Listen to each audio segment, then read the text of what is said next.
तो production possibility curve या production possibility frontier या ट्रांसफॉर्मेशन कर्व, इसका मतलब होता है the curve which shows the optimum utilization of resources on the PPC when two goods, the combination of two goods are produced.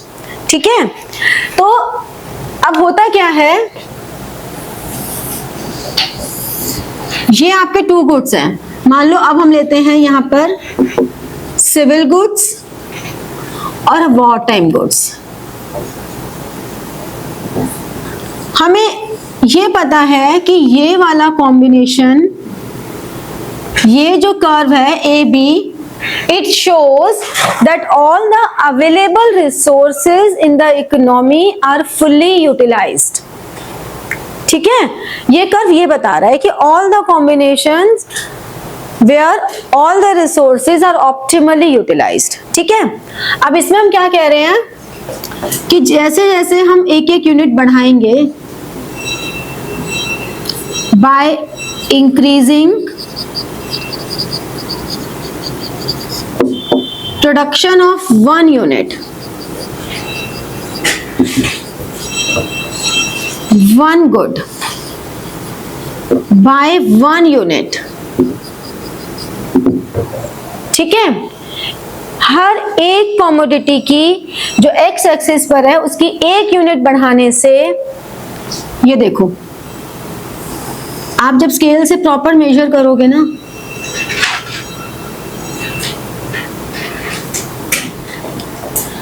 तो another goods production या production of another good need to be sacrificed. ये sacrifice करनी ही पड़ेगी, यानी कि हमारा जो कॉन्सेप्ट है, पहला कॉन्सेप्ट हम बात करते हैं सिर्फ अपॉर्चुनिटी कॉस्ट की। तो अपॉर्चुनिटी कॉस्ट सिर्फ ये कहता है कि for getting one unit, for getting one opportunity, another opportunity need to be sacrifice, बस वो इतनी सी बात करता है। फिर हम बात करते हैं मार्जिनल अपॉर्चुनिटी। मार्जिनल वर्ड को अच्छे से समझ लो, मार्जिनल वर्ड पूरी माइक्रो में एंड तक चलेगा। जिस भी वर्ड के साथ माइक्रो मार्जिनल लग जाता है, हम वन एडिशनल यूनिट की बात करते हैं वहां पे।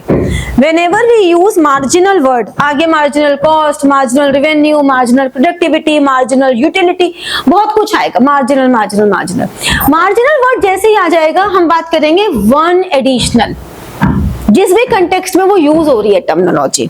तो यहां पर हम बात कर रहे हैं अपॉर्चुनिटी कॉस्ट के लिए, तो मार्जिनल मतलब वन एडिशनल। जब भी हम वन एडिशनल की बात कर रहे हैं, तो हमने कहा पीपीसी डाउनवर्ड स्लोपिंग है। पीपीसी डाउनवर्ड स्लोपिंग क्यों है? Because of opportunity cost. Simple, सिर्फ डाउनवर्ड स्लोपिंग का अगर रीजन पूछा जाएगा तो क्योंकि अपॉर्चुनिटी कॉस्ट एग्जिस्ट करती है, एक को प्रोड्यूस करने के लिए दूसरे को फॉरगो करना पड़ेगा, बस इतनी सी बात। लेकिन जब हम कहें कनकेव टू ओरिजिन कब है, सिर्फ कनकेव भी नहीं, कनकेव टू ओरिजिन कब है, फिर हमारा पूरा मार्जिनल अपॉर्चुनिटी कॉस्ट आ जाएगा कि एक एक्स्ट्रा यूनिट प्रोड्यूस करने के लिए पहले हमने इसको इतना सा फॉरगो किया, फिर देखो हमने और ज्यादा किया, फिर हमने और ज्यादा किया, फिर हमने और ज्यादा किया। तो हर बार हमें क्योंकि कुछ बेटर मिल रहा है, कुछ ज्यादा मिल रहा है, तभी हम उसको फॉरगो कर रहे हैं, अदरवाइज नहीं करते। ठीक है, तो इसीलिए हमने कहा कि जब भी हम कुछ एक्स्ट्रा प्रोड्यूस करेंगे तो दूसरे का फॉरगो ज्यादा होगा। वो हो गया diminishing marginal opportunity cost, sorry increasing marginal opportunity cost. तो जब तक हम मार्जिनल कॉस्ट की बात कर रहे थे, तब हम क्या बात कर रहे थे कि by producing one additional unit the another commodity need to be sacrificed more. But जब हमने वन एडिशनल यूनिट की बात की तो हमने मार्जिनल की बात की, फिर जब हमने मोर की बात की तो हमने इंक्रीजिंग की बात की कि इंक्रीजिंग मार्जिनल अपॉर्चुनिटी कॉस्ट। हर बार इंक्रीज हो रहा है ना वो, समझ में आया? एक एक वर्ड से हमारा सारे फीचर्स आते जा रहे हैं। जब हम अपॉर्चुनिटी कॉस्ट कर रहे हैं, फिर हम मार्जिनल अपॉर्चुनिटी कॉस्ट कर रहे हैं, फिर हम इंक्रीजिंग मार्जिनल अपॉर्चुनिटी कॉस्ट कर रहे हैं। क्लियर हुई ये बात? Increasing marginal opportunity cost. अब देखो इसको अगर हम ऐसे करें, मान लो कॉम्बिनेशंस हैं, कॉम्बिनेशन ए बी सी और डी। हमने यहां पे लिया सिविल गुड्स और war time goods. Civil goods में हमने इन टर्न्स कर दिया, इन टर्न्स कर दिया, ठीक है। जब हम इसकी 100 टन ले रहे हैं तो इसकी कितनी प्रोड्यूस कर रहे हैं? इसकी हमने मान लो 500 कर रहे हैं, लेकिन जैसे ही हम इसकी बढ़ाएंगे, मान लो हमने इसकी 101 कर दी, 1 टन से बढ़ा दिया, तो इसको हमने डिक्रीज कर दिया 50 से, ठीक है। हमारी मार्जिनल अपॉर्चुनिटी कॉस्ट MOC यहाँ पे तो कुछ नहीं होगी, पहले पे तो कुछ सेक्रीफाइस ही नहीं किया, यहाँ पे कितनी हो गई? 50:1, ठीक है। थर्ड कॉम्बिनेशन में जैसे ही 102 किया, हमने इसको 350 कर दिया, 100:1, ठीक है। जैसे हमने 100 कम कर दिया ना, फिर हमने 150 कम कर दिया, तो ये हो गई 200, 150:1। सैक्रिफाइसिंग। अब MOC का फॉर्मूला क्या होता है? सैक्रिफाइस ऑफ गुड Y और गेन ऑफ गुड X। हम इसको ऐसे रिप्रेजेंट कर रहे हैं कि जो X एक्सिस है उस पे एक एक बढ़ाते जा रहे हैं और इसको कम करते जा रहे हैं, ठीक है। समझ में आया? कोई कंफ्यूजन? अब इसी में दूसरा एग्जांपल लेते हैं। मान लो हम वॉर टाइम गुड्स यहाँ पे 500, फिर 400, फिर 300 और फिर 100 ऐसे होता। तो यहाँ पे जो फर्स्ट वाला केस है, इसका जो PPC होगा वो इस शेप में आएगा इसका, लेकिन इसका MOC 100:1, 100:1, 100:1। तो ये जो होगा ये स्ट्रेट लाइन होगा, जो कि इन दोनों गुड्स में तो बिल्कुल भी पॉसिबल नहीं है। ये कब पॉसिबल है ऐसा स्ट्रेट लाइन कांस्टेंट रेट, यानी कि स्ट्रेट लाइन ये सिर्फ तभी पॉसिबल है परफेक्ट सब्स्टिट्यूट्स अगर हैं।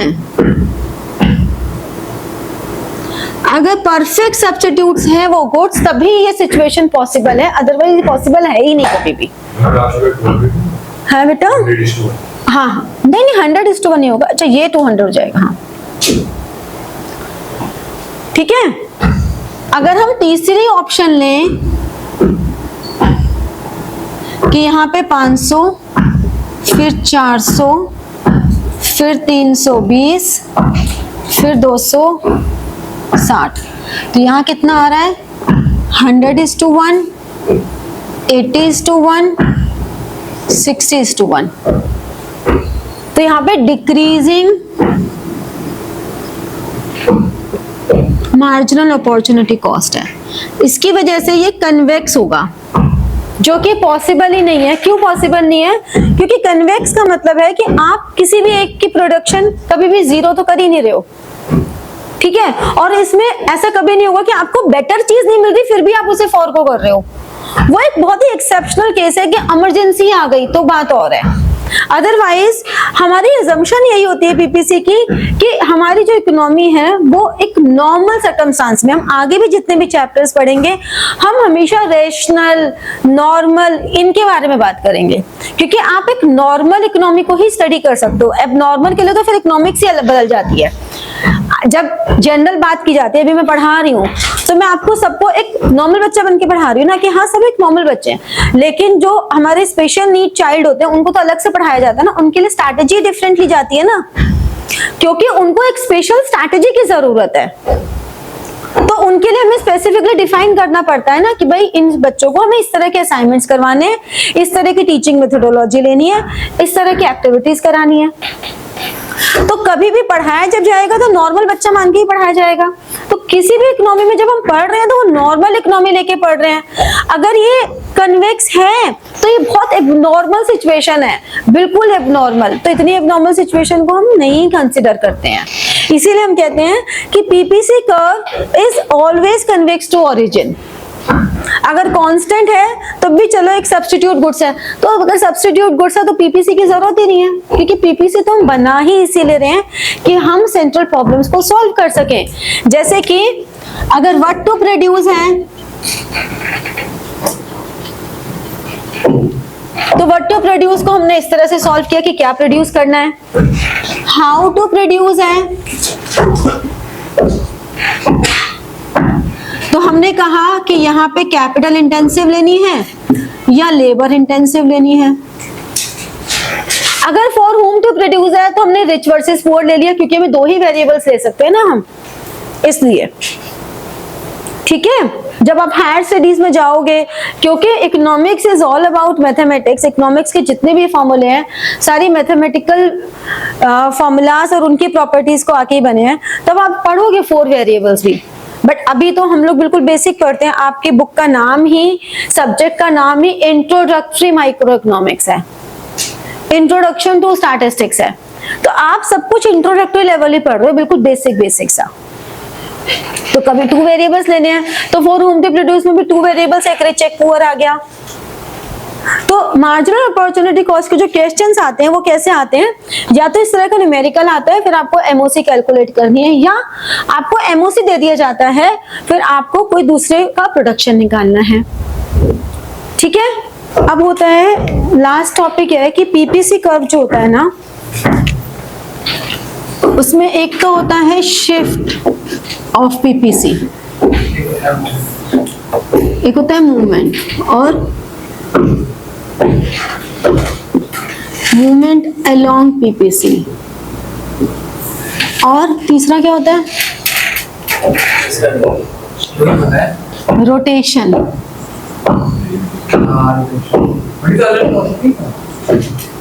किसका अलग टॉपिक था? तुम 2 का कर लो, जिसका तुम्हारा मन है। जिसका मन है उनको 2 का कंपैरिजन कर लो, कोई दिक्कत थोड़ी ना, तीनों पढ़े जाते हैं साथ में। इसीलिए कहते हैं जो पहले का ज्ञान होता है ना थोड़ा ज्यादा खतरनाक होता है। अधूरा ज्ञान बहुत खतरनाक ज्ञान होता है, क्योंकि अधूरे ज्ञान में वो कहते हैं ना, थोथा चना बाजे घना। समझते हो? नहीं समझते? अधूरा ज्ञान होता है जैसे थोथा चना, जो खाली चना होता है ना वो ज्यादा बचता है, और भरा हुआ जो चना होता है ना वो कम बचता है। तो जिस अधूरा जो ज्ञान होता है ना, हम ज्यादा उस पे हो जाते हैं, और जब बहुत ज्यादा ज्ञान हो तो हम चुप रहते हैं कि सबको बोलने दो। ये मैं कहना चाहती हूँ। सही बात। देखो, शिफ्ट ऑफ पीपीसी का मतलब क्या हुआ कि हमारा जो पीपीसी कर्व है वो ये है। अब वो इधर भी शिफ्ट हो सकता है और अपवर्ड भी हो सकता है, मतलब ए बी, ये वीट और ये राइस, ए बी से वो A1 B1 A2 B2 कहीं भी शिफ्ट हो सकता है। ठीक है, कब होगा? ए बी से वो A1 B1 पे कब होगा बताओ? हाँ हाँ, तो ये तब होगा जब ग्रोथ ऑफ रिसोर्सेज होंगे, और एक और रीजन हो सकता है, नहीं यूटिलाइजेशन की बात ही नहीं हो रही, एक हो सकता है टेक्नोलॉजी अपग्रेडेशन।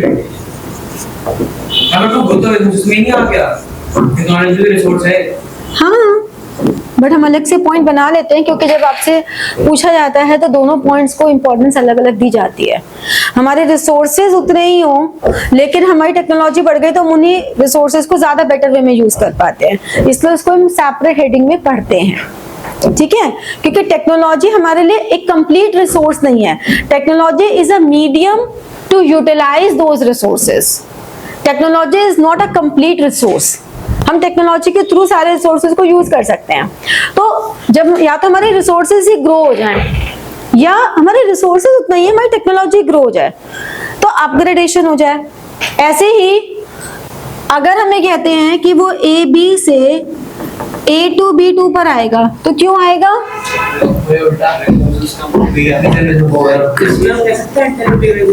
नहीं, उनमें डिफरेंस बताती हूँ मैं।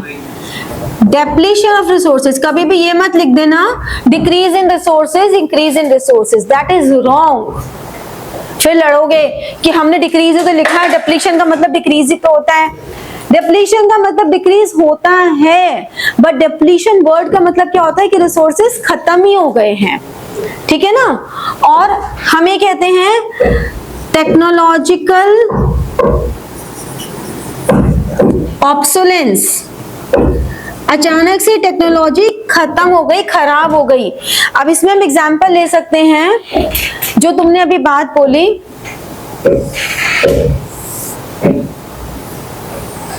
ये हमारे पास रिसोर्सेज हैं, ठीक है। मूवमेंट में क्या होता है, पहले हम इस वाले पॉइंट पे काम कर रहे थे, फिर हम इस पे कर रहे हैं, तो ये मूवमेंट है। या हम यहाँ पे काम कर रहे थे, यहाँ से बी पे शिफ्ट हो गए, ये मूवमेंट है। अब एक एग्जांपल है, कोविड में बहुत सारे लोगों की डेथ हुई, ठीक है। वन पॉइंट कि due to Covid many people died. Second point, due to Covid many people lost their jobs. ये दो पॉइंट्स हैं। अब इन दोनों पॉइंट्स को अगर हम यहाँ पुट करना चाहें तो कहाँ पुट करेंगे? मैं फिर से बोल देती हूँ। मैंने फर्स्ट पॉइंट बोला कि due to Covid many people died, ठीक है। सेकेंड पॉइंट मैंने बोला during Covid many people lost their jobs। अगर हम इसको यहाँ पे पुट करना चाहें तो हम कहाँ पुट करेंगे?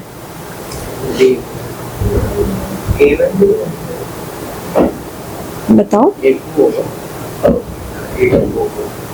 किसमें A2 होगा? दोनों में या अलग अलग के अलग अलग बता रहे हो मुझे? लॉस्ट मतलब डेथ वाले में A1 हो जाएगा और B1 हो जाएगा, और लॉस ऑफ जॉब्स में A2 B2 हो जाएगा। भाई क्या बोल रहा है तू? सोच रहा। मैं इससे बोल रहा हूँ कि कोविड में डेथ रेशियो बहुत कम होगा, वो अचानक से इंक्रीज हो जाएगा ना। हाँ तो डेथ हो गई लोगों की, तो रिसोर्सेज ग्रो कर रहे हैं हमारे। A1 B1 दोनों में A2 B2 ही होगा जी मेरे हिसाब से। सेकंड वाले में मूवमेंट होगी, मूवमेंट होगी, रिसोर्सेज तो हमारे पास है, हम यूटिलाइज नहीं कर पा रहे, तो मूवमेंट होगी। तो आप इसी चीज को प्लॉट कर देते। मैं ये कह रही हूँ जो मैंने दो सेंटेंस बोले हैं उनको इन दो डायग्राम्स में कहीं पे तुम प्लॉट कर सकते हो। इसमें नहीं कर सकते, इसमें नहीं कर सकते, नहीं कर सकते। मैं पूछ रही हूँ। सुनो, जब हमने कहा कि many people died, तो उस केस में तो हमारा डेप्लीशन ऑफ रिसोर्सेज हो गया, ठीक है ना। many people died तो हमारा रिसोर्सेज डिप्लीट ही हो गए, रिसोर्सेज ही खत्म हो गए। लेकिन जॉब जब उन्होंने लूज की है तो हमारा रिसोर्सेज तो अवेलेबल है, but under utilization of resources है। रिसोर्सेज तो अवेलेबल है ही, अंडर यूटिलाइजेशन है, they are not fully utilized, तो वो बिलो द पीपीसी होगा। when they lost their jobs, so it means economy is working below the PPC. When people die, then we say this is depletion of resources. अगर हम Nokia का example दें कि Nokia क्यों बंद हुआ था, तो नोकिया किस वजह से बंद हुआ था, उसका अगर पीपीसी की बात करें तो उसने और उसकी टेक्नोलॉजी ऑब्सोलेट हो गई थी, उसने विंडोज पे ही रखा, उसने एंड्रॉइड को एक्सेप्ट ही नहीं किया था। तो ये होता है कि इकोनॉमिक्स जो है वो सिर्फ तुम्हारी इकोनॉमी को नहीं, वो बिजनेस को भी अंडरस्टैंड करने में काम आती है। इकोनॉमिक्स बिजनेस डिसीजंस लेने में भी हेल्पफुल होती है, ठीक है, सिर्फ प्रोडक्शन के लिए हेल्पफुल नहीं है, वो बिजनेस डिसीजन के लिए भी वो हेल्पफुल होती है। समझ में आया? तो ऐसे करके कोई भी रिसोर्सेस आपको ध्यान से ये सोचना है कि वो क्या हो रहा है। अगर हम कहते हैं ड्यू टू मनरेगा मेनी जॉब अपॉर्चुनिटीज इंक्रीजेस, तो अब अगर जॉब अपॉर्चुनिटीज इंक्रीज हो रही हैं तो वही रिसोर्सेज हैं, लेकिन रिसोर्सेज में अब हम उनको फुल्ल यूटिलाइजेशन कर रहे हैं। पहले इकोनॉमी बिलो द पीपीसी काम कर रही थी, अब वो ऑन द पीपीसी काम कर रही है, क्योंकि सबको जॉब मिल गई है, जो भी रिक्वायर्ड थे जॉब के लिए सबको मिल गई है, जो भी एलिजिबल थे सबको जॉब मिल गई है, तो हमने कह दिया कि वो ऑन द पीपीसी काम कर रहा है। ठीक है, डिसगाइज्ड अनएम्प्लॉयमेंट की अगर बात आ जाती है तो डिसगाइज्ड अनएम्प्लॉयमेंट का मतलब है कि आप रिसोर्सेज को अननेसेसरी वेस्ट कर रहे हो, आपके रिसोर्सेज पूरी तरह यूटिलाइज नहीं हो रहे, ओवर यूटिलाइज हो रहे हैं उल्टा, क्योंकि डिसगाइज्ड अनएम्प्लॉयमेंट, ओवर यूटिलाइज कर रहे हो आप रिसोर्सेज को, उसमें जरूरत ही नहीं इतने लोगों की जितने लोग काम कर रहे हैं, तो आप अननेसेसरी का फुटफॉल बढ़ा रहे हो उन रिसोर्सेज पे। तो ऐसे करके बहुत सारे केसेस आते हैं, आपको हर केस में यही देखना है कि हम कहाँ काम कर रहे हैं। तो ये हो गया आपका शिफ्ट ऑफ पीपीसी, ये हो गया मूवमेंट अलोंग पीपीसी। अब रोटेशन में क्या होता है, जैसे कि ये वीट है और ये राइस है। अब अगर सिर्फ वीट की टेक्नोलॉजी बढ़ी या वीट को प्रोड्यूस करने के रिसोर्सेज ही कम हुए, ठीक है, या राइस की हुई, यानी कि एनी वन डायरेक्शन, कोई एक वन गुड, कोई एक में अगर चेंजेस आ रहे हैं तो वो रोटेशन होगा। और ये रोटेशन के अलावा ये ऐसे भी हो सकता है, ये ऐसे भी हो सकता है, ऐसे भी हो सकता है, कुछ भी केस हो सकता है रोटेशन का, ठीक है। इसे हम अब यहाँ पे sometimes some economist called it shift, some economics called it rotation, ठीक है, क्योंकि दोनों की ही कंडीशंस को जस्टिफाई कर रहा है, ये रोटेशन की भी कर रहा है और शिफ्ट की भी कर रहा है, ठीक है ना।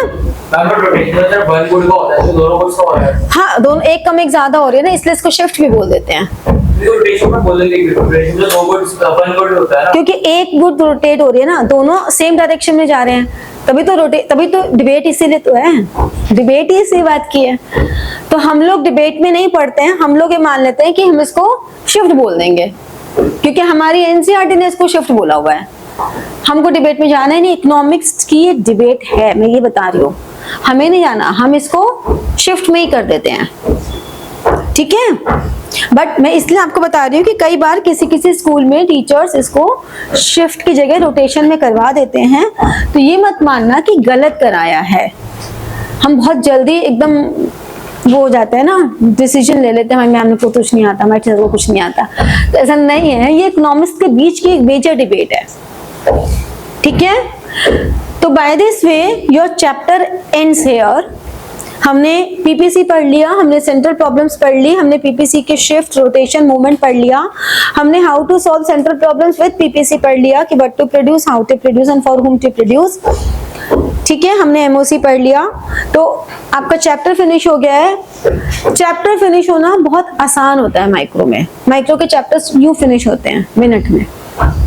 मैंने तो बहुत स्लो चलाया, वरना माइक्रो के जो चैप्टर्स होते हैं ना, वो एक क्लास में एक चैप्टर खत्म हो जाता है, क्योंकि बहुत छोटे चैप्टर्स होते हैं। तो फिर हम लोग कहते हैं कि माइक्रो टाइम कंज्यूमिंग है, क्योंकि माइक्रो में क्वेश्चंस की वैरायटी बहुत है, बहुत वैरायटी है, बहुत वैरायटी है। एक ही कॉन्सेप्ट से 10 क्वेश्चन निकल कर आ जाते हैं, तो you need to practice more and more question. इसलिए माइक्रो को ये कह देते हैं कि बहुत टाइम कंज्यूमिंग है। बाकी कॉन्सेप्चुअली देखो तो कोई ज्यादा बड़ी नहीं है, बहुत आसान है। ठीक है, चलो।